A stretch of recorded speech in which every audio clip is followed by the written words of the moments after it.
Africa, Africa, Africa. Today is a great day for the continent of Africa. Welcome to Channel 63, the channel that looks only at policies to do with Africa and how we can elevate Africa to another level. And this afternoon, we are privileged, extremely privileged, to be hosting the Africa's candidate for the position of the UNHCR High Commissioner for Refugees, His Excellency Matthew Crentsil, who is the Africa's candidate for the position of the UNHCR High Commissioner for Refugees position, coming up shortly. We have him in our studio, and it's extremely important that this discussion is brought to you live.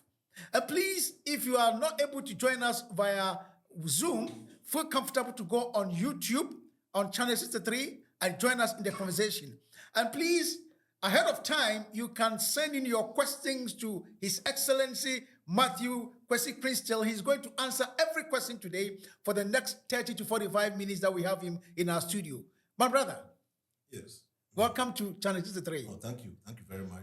Thank you for the invitation. And ahead of everything, it doesn't matter how it goes, congratulate you for the courage and the boldness to decide that I'm a Ghanaian, I'm an African. For more than almost about 60 decades, UNHCR High Commissioner has always been from outside of Africa. I, Crentsil, I'm putting my name there. Congratulations. Thank you. So let me begin by this with what inspired you? Let me say this, that sometimes you get people who believe in you more than you believe in yourself. Let me put it start from that angle. I have spent practically my whole adult life working for UNHCR. It's been more than 31 years since I'm working for UNHCR, starting from very humble beginnings as a local staff, as a field assistant, and then going through to become a national officer, international staff, and eventually ending up leading Africa's biggest refugee operation in Uganda, where we have nearly 2 million refugees, with 600 refugees coming in on daily basis for the past 3 years or so. Right. So with all these experiences, that cut across several, continents, I would say. I've worked in several African countries. I've worked in Latin American countries. I've worked in Asia. I've worked also in Europe. With a very diverse background. You name it. Administration, finance, human resources, program management, project control, from lower levels to middle management to executive levels. Before my current assignment in Uganda, I was UNHCR's director for business transformation program based in Geneva. So it's been, with all these experiences, I've seen the evolution of processes, systems in UNHCR for over 31 good years. Right.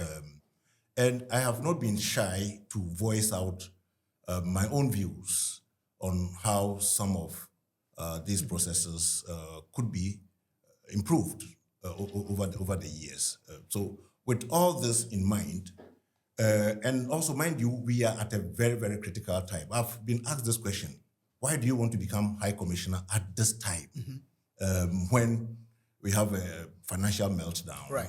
Everything seems to be going down, crashing. Me myself, I'm interested in knowing that. But before we get to that point, let me take you back to your background a little bit. You were Ghanaian. Yes. Do you mind tell us a little bit about your upbringing? Where did you go to school? What really motivated you? Have you always been this ambitious? Yeah, that's very interesting. You got to be ambitious to be able to aim at the UNHCR High Commissioner's position. But that's right. I believe that everyone should have some ambition in them. You should have some ambition. So how did it begin? I started. Let me start from my secondary school. If I take you back, No. Yeah. Let's start from secondary school. I attended Ghana National College in Cape Coast, which I think still is one of the best schools in Ghana. Best secondary schools. Back then, it was probably even better. Sure. From 1974 to 1981, from 1 to the upper 6. And thereafter, I was in the University of Science and Technology, but you would also remember that in the early 80s, when Jerry Rawlings launched his revolution, the universities were closed because of demonstrations that the students embarked on. Initially, the students were very much in favor of the revolution, but there were some differences somewhere along the line, and then that provoked a lot of demonstrations on the different campuses. That is when the schools were closed. So as a first-year student, with the closure of the schools, I couldn't have stayed idle because we all supported the revolution. Right. We wanted Ghana to change. Right. So I joined a volunteer group.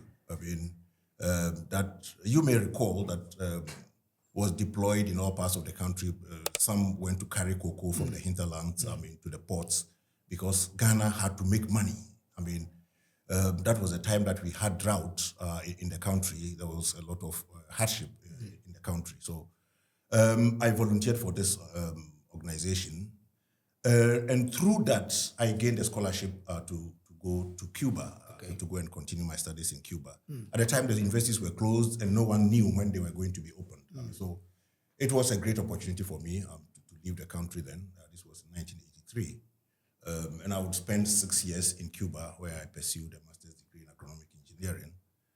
Then coming back in 1989, I did national service for 2 years, with the Ministry of Agriculture, where I managed some projects in the Eastern region, but I wouldn't go into those details.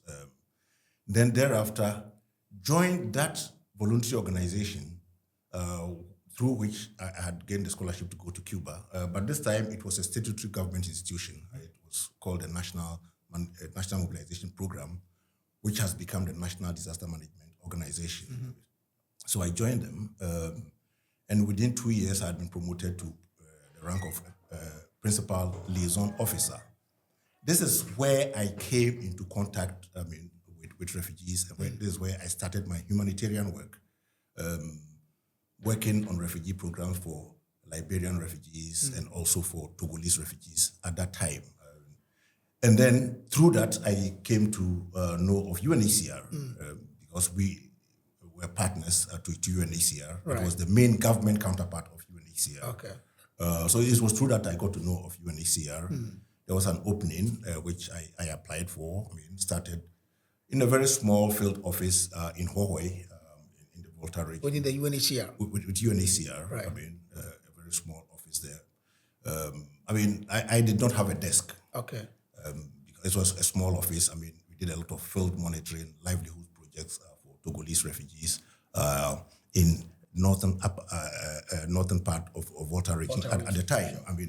So from there I would be redeployed into administration.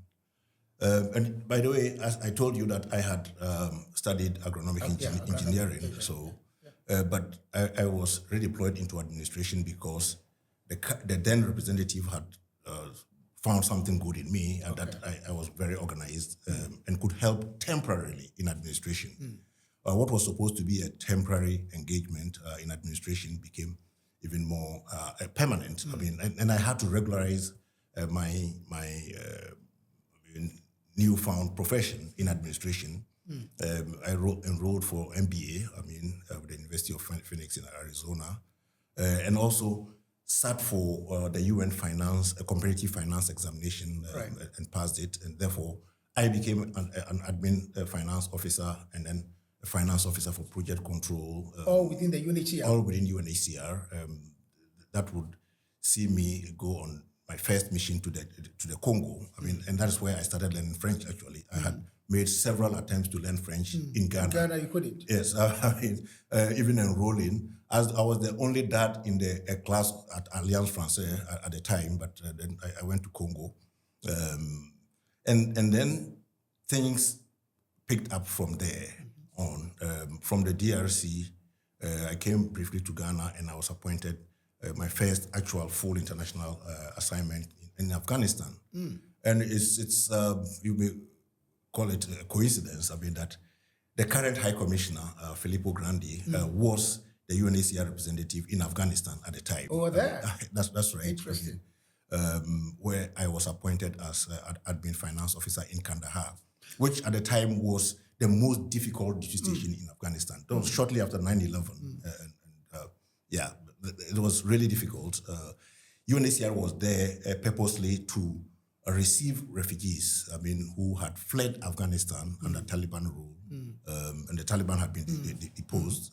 So UNHCR was there to help them return and reintegrate in Afghanistan. So the current UNHCR High Commissioner was then the UNHCR High Representative in Congo when you were there? No, in Afghanistan. In Afghanistan. When you went there? Yes. Interesting. Yes, that's so right. Would you say that all these things have prepared you for this current position that you are applying for? I wouldn't say so. At that time, I was not thinking of. But in retrospect. Yes, I've this is my 10th assignment in UNHCR in Uganda. I've been everywhere, literally speaking. And this has equipped me a lot to see different contexts, seeing the evolution of the rules. So if appointed as High Commissioner, I will just hit the ground running. I've seen it all happen in 3 decades. Interesting. Yes. Just out of interest, did the current did you notify the current High Commissioner that you were putting your bid? Oh yes, I did. And did he remember you came to meet him at Afghanistan? No, but yeah, of course. Yes. I had to. Right. I'm representing him in Uganda, and I had to. And he has been very supportive. Wonderful. Very, very supportive, and shared his own experiences with me. Because he was in UNHCR, left UNHCR, eventually became the High Commissioner for renewal, and then came back to UNHCR. Yes. So we'll come to the big issues, but the last night before you got up and told your family or your wife that I'm going to put in my bid, what was going through your mind? No, I would say that I was fortunate enough that I'm asking this question yes. because, if you look at the history of UNHCR, yes, since 1950 or so that it was formed, yeah, not a single African has even dared, put up his name. So I'm wondering, the night before, when you decided, listen, enough is enough, I'm going to try this. That's right. A little correction here. Not an African, sub-Saharan African. Sub-Saharan African, okay. But there's somewhere in 2005, there was a Tunisian who tried it. But I'm saying that when I got to know of the vacancy notice, and surprisingly, nobody knew how the UNHCR High Commissioner was selected. Including myself, I'm a senior colleague in the organization. You will be there, and then all you hear is that the High Commissioner has been appointed. So the process was not very clear. To anybody. Even now, I would say it's not very, very clear to the general public. So there was no way I was even thinking of vying for that position. Because some candidates had already started campaigning a year prior to the opening of the vacancy. So in my mind, maybe it went through member states and people were nominated and they are campaigning until a very, very good friend of mine, shared the application with me, said, I've seen the requirements and you more than qualify, to apply for this. Do you mind mentioning this person's name? No, that would come later. That will come later. Okay. No, I'm asking because what did the person see in you? People who are close to me and some of whom have worked with me. It's not only, there was somebody who shared the application with me, but others also followed and said that, why don't you try this? And I was wondering why they were telling me to try this. But we've seen you. Uganda being the biggest refugee program in Africa, and together with the team, we have changed things. We have turned it around. The operation was in the bad press for all the wrong reasons, but we've managed to change things.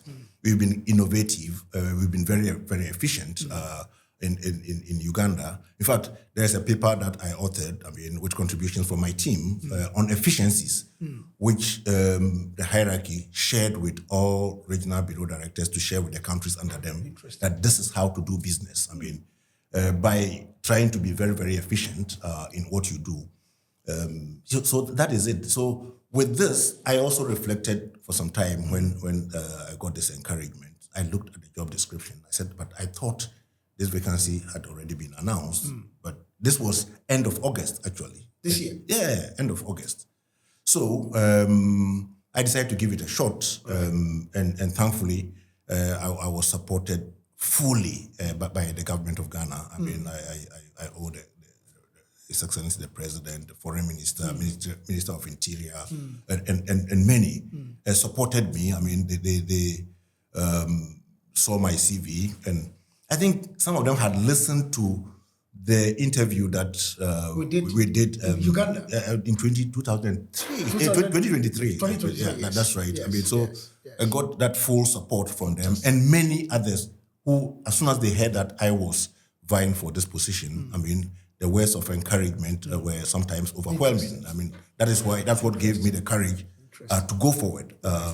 And then only to learn that no African had tried. When I was starting, I didn't know the history of who had tried and who had not tried, and so on and so forth. And I must say, including some of my seniors who are on retirement, I mean, have reached out. They are very, very excited, both African and non-African, that somebody would step up from the global south, I mean, to also vie for the position of High Commissioner. Interesting. So I'm glad to note that, the government of Ghana, both the president and the foreign minister, have thrown their weight behind you. Any other support from any other African country?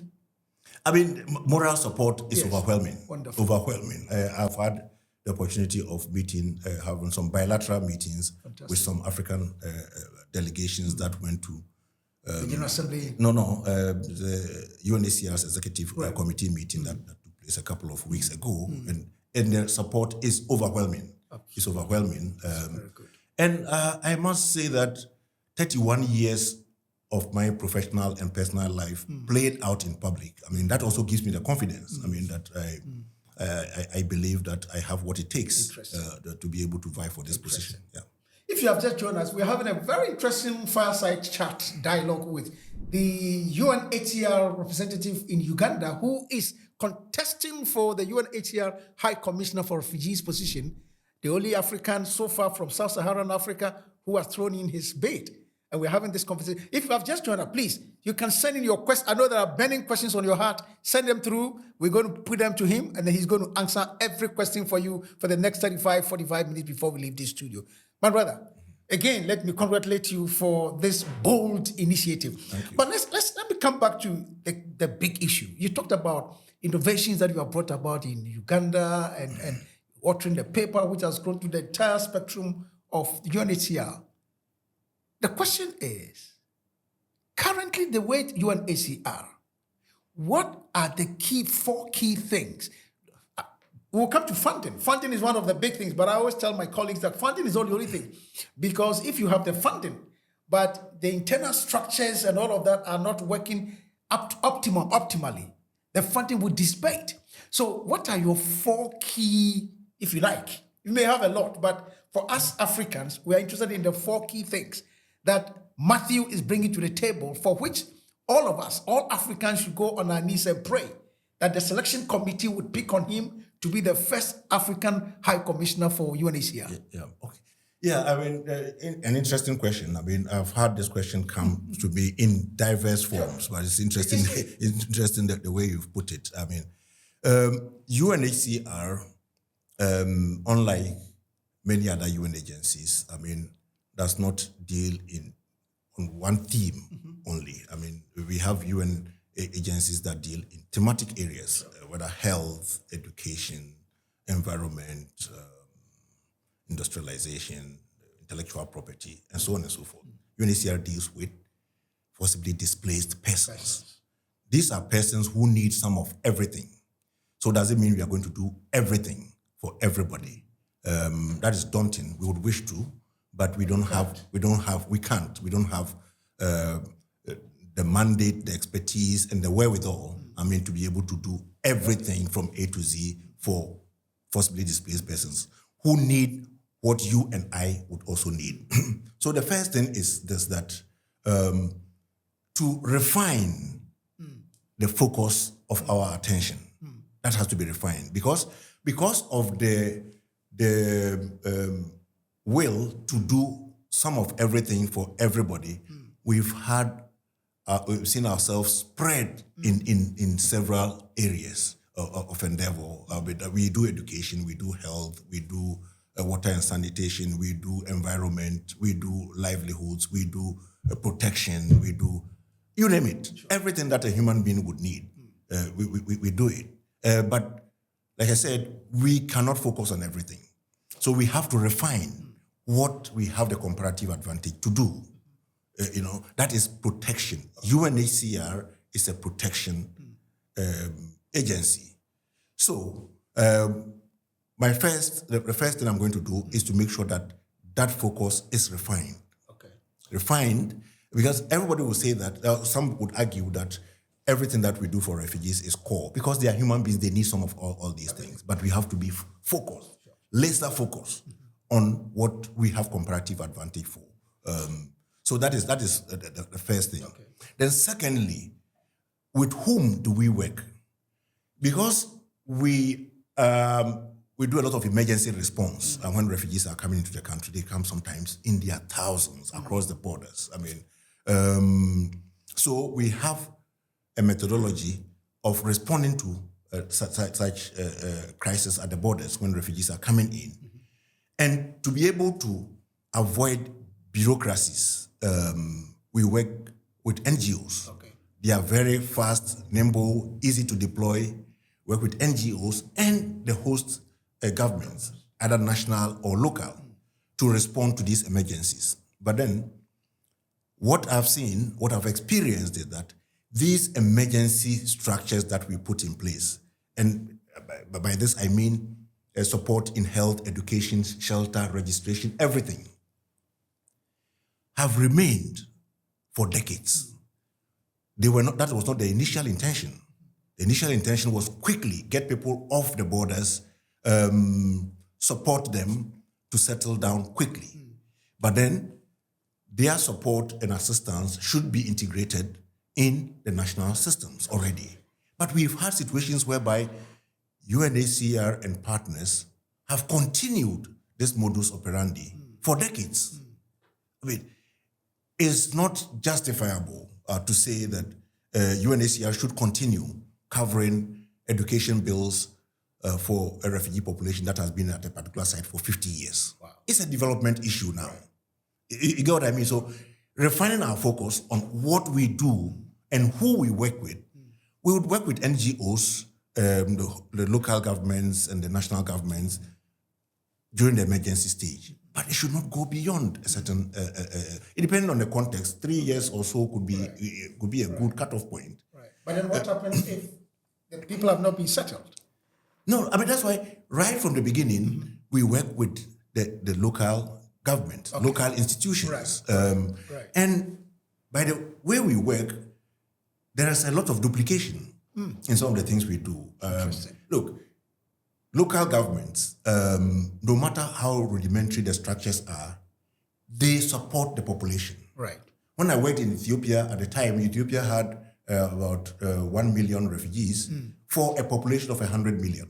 You get what I mean? It was only 1%. Refugees constitute 1% of the population. In Uganda, refugees constitute about 3.5% of the population. So if the government is able to cater for that population, that portion, then why would we say that no, we have to have very specialized services for refugees for decades? It doesn't make sense at all. Okay. So we have to quickly graduate from that emergency support systems into a more stable system. Right. And this is where the other organizations come in. UNICEF and co are very, very well equipped when it comes to education. And let me tell you one thing, that with WFP, for example, with a population of more than 5,000 refugees, food for that population is no longer UNHCR's mandate. It's WFP's mandate. They have the wherewithal to handle that more than UNHCR. Can we think of doing the same for other sectors? That is a long discussion that we have, but we have to have that discussion. So with whom we work, first refining what we do. And once we know we are laser focused on what we do, I mean, with whom do we work? At what stage of the displacement, what do you call it, cycle? You know, then how do we do business? Right. You get what I mean? The way we do business, I mean, still working with NGOs. Local organizations. And then how are we including refugees themselves? There are so many things that refugees can do better. In fact, in Uganda, we signed last year about 32 grant agreements with refugee-led organizations. And that helped us a lot to reduce our bill. Instead of engaging expensive international NGOs to do certain things, I mean, we engage refugee-led organizations to do it. So, how we do business is also the key issue because of the way we are structured to work with NGOs, we are not structured to work with the government ministries. Okay. Whereas the other UN organizations or UN agencies are structured that way. So if you're going to deliver as one, and we have different modalities of implementation, how do we work effectively as one? That's right. You get what I mean? So that has to be refined. If you're going to be successful in delivering as one, that has been the mantra of the UN, that we have different and overlapping mandates. And also that is one of the reasons why I said being a High Commissioner now is so pertinent in the sense that there's a big discussion happening now. After 80 years, doesn't the UN need to be reformed fundamentally? You get what I mean? So refining what we do, who we work with, and how we work is fundamental. At the end of it all, I mean, I will go beyond 4. At the end of it all, who are we targeting? The refugee. Right. And that will also link to the finance issue. I'll just touch a little bit upon it and wait for your big question on finance. Yes. We want to make sure that the refugee is empowered. Okay. And how do you intend to do that? Self-reliant. Okay. I mean, that is one way of addressing the financial crisis. Okay. If refugees are empowered, self-reliant, they will be able to cover for some expenses, health, education, of course, and things like food. Yeah. Instead of being relying on handouts for decades. You know, so refugee self-reliance is key. And beginning right from the onset of a crisis. We've spoken about it, we've sung about it, but is it effective? Our overheads are so high that we are not able to dedicate full resources to refugees. Interesting. So high. I mean, I don't want to scare you with any figures here, but I've been in this. Of course, 31 years of...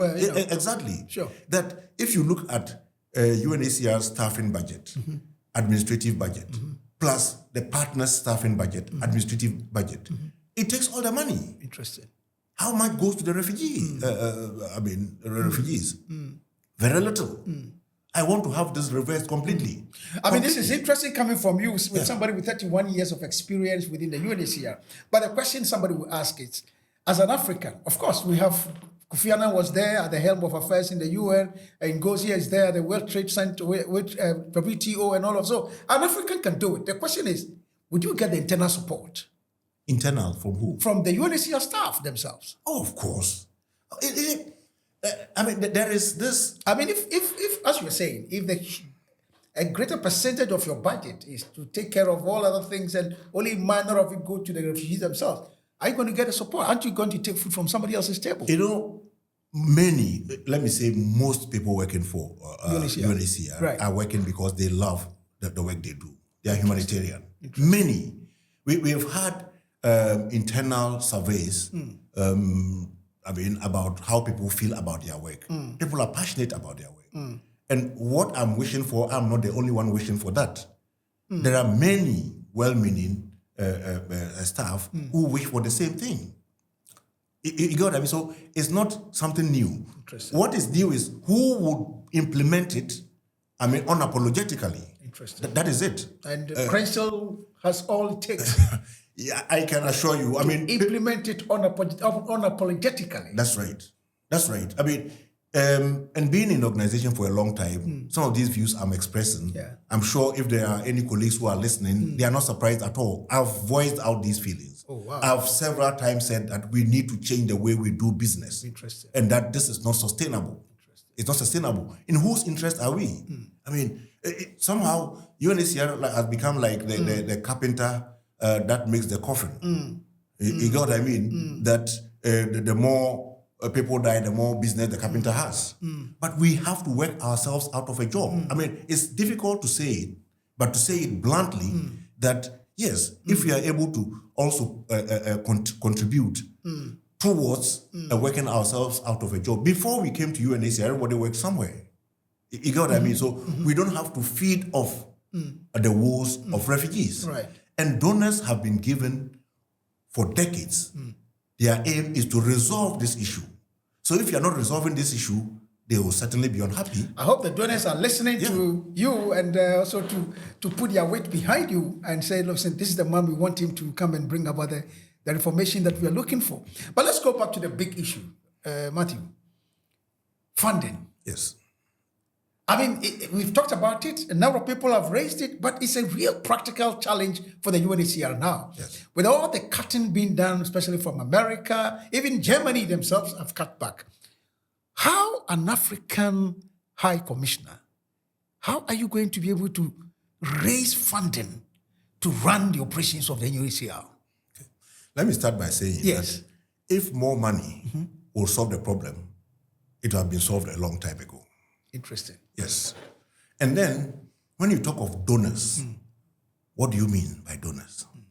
Do you factor in the receiving countries and how much they spend, how much resources they put at the disposal of these refugees? You monetize it, and you see that even the receiving countries pay more. They pay more. They donate more. Exactly. In terms of land, everything. Security. Your security is compromised. You have so many people at your backyard. You have planned for X number of people in your national development plan. Suddenly, you have 1 million more, 2 million more coming. But you have to cater for them. So a lot comes from the host countries themselves. That is one. Okay. Secondly, donors who have been contributing have largely been North America. The US has by far, contributed more than any country. Any country. European Union and individual countries in Europe. We have Japan, we have Korea, Australia pays some contributions there, and so on. I mean, I didn't want to go down that because I would miss very important donors also. Yeah. They have been contributing not because of who is at the top, but because they want to address a problem. Fantastic. So donors would definitely contribute, and I've worked with them. Once they know that we are being efficient and we are achieving results so that they don't have to pay the bills forever, they would contribute. So that notion that if there's an African there, people will not contribute is a fallacy. I mean, I'm asking that question because if you look at the contemporary, the other contestants, these are individuals coming from supposedly donor countries or donor organizations that have supported UNHCR for centuries.